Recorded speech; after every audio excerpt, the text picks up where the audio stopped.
It's Future of Honor Friday. Thank you for joining us. My name is Joe Dombrowski. We're coming your way from Sin City, Las Vegas, Nevada.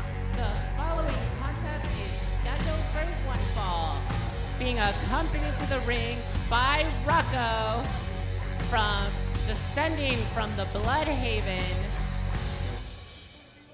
Damian Drake. Well, someone who looks like he's probably lost a lot of money in Las Vegas over his life. That's Rocco. He's found a new charge. That is Damian Drake, 23 years of age, a 5-year pro. Certainly a very well put together young man. He calls himself a new age daredevil. We'll see if that comes into play in this matchup. Rocco is an individual who, well, the old adage is, I can tell you what you want, or I can tell you what you need. And Rocco thinks he knows what we need better than we do. He thinks Damian Drake will have a breakout performance. We'll see if that's correct as he faces a familiar rival as we meet the opponent. From the Bay Area, AVA, Chris Bay. Chris Bay is called the ultimate finesser. It's because of the smoothness. It's because of the way he moves throughout the ring in such a seamless, effortless-looking way. Chris Bay, a 2-year pro, 22, 23 years of age in his own right, but has already been in the ring with some internationally renowned athletes, talking about the pretty boy Pitbull Kenny King. How about former world champion Austin Aries? A number of others over his very short career. Oh, Rocco's got the microphone. My name is Rocco. That's our OCCO, and things are about to get interesting. Oh, not Tings. Everyone has their own ideas of what honor should be, but honor is best taken by the ambitious at the sake of any cost. And this is the brand of honor I will present to you lucky people who never knew it's what you always needed.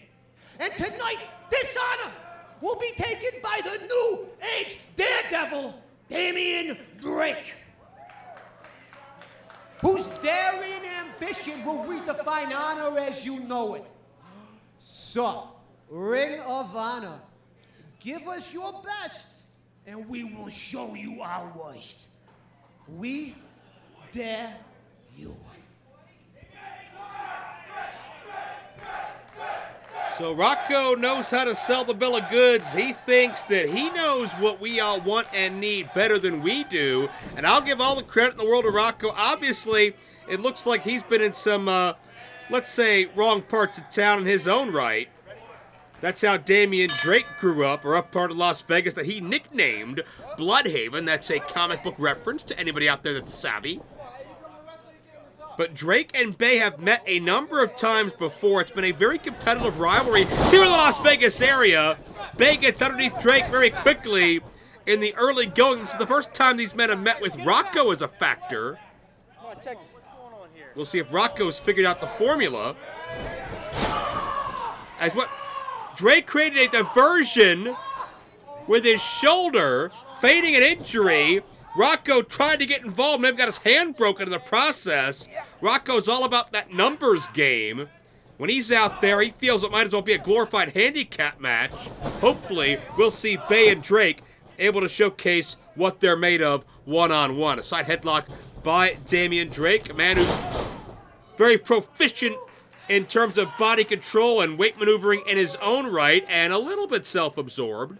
Spent 8 years studying parkour, has been all over the West Coast wrestling and into China as well. And meanwhile, it's Bay, who uses the rope as a springboard. Nice hurricane amount of takedown up to his feet, and you're seeing that seamless motion that Chris Bay possesses. He is so fluid in each and everything he does. Moves like water out there. Nice leg sweep and down with a double stomp.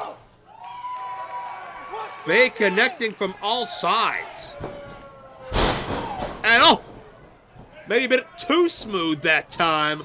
Wasn't able to catch his opponent slipping out of harm's way. Damian Drake back in with the clothesline. You're seeing the aggression of Damian Drake that came out in his early years fending for himself and oftentimes lawless and dangerous areas.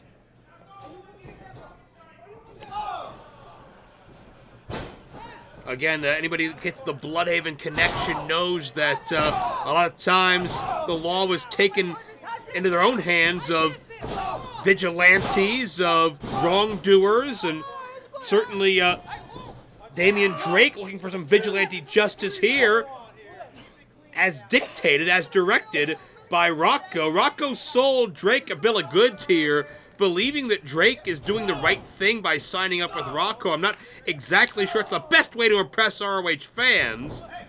Rocco's the kind of guy that'll run a 4-minute mile if he's chasing a quick buck, but be that as it may, it's Bay winning the Slugfest center ring.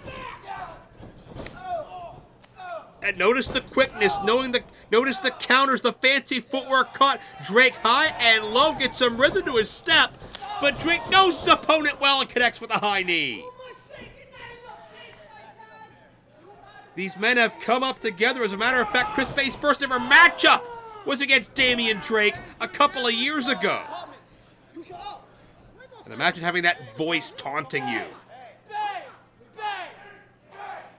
It's Drake now mocking the support Bay gets from these Las Vegas faithful fans as Bay builds some momentum up with the enziguri kick. He calls that Hurricane Chris.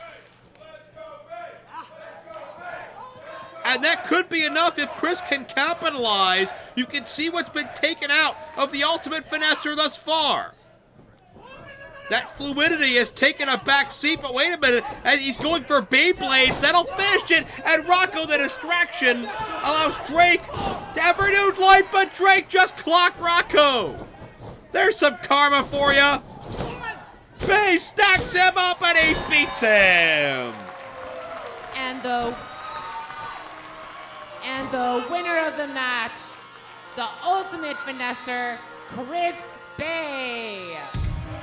You can see why this has become such a hot rivalry here in this part of the country. You can see why these two are so connected to one another in the early going of their journeys in professional wrestling.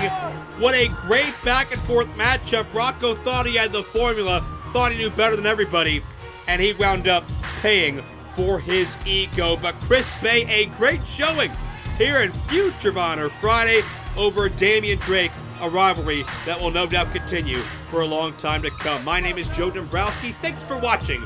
We'll see you next time.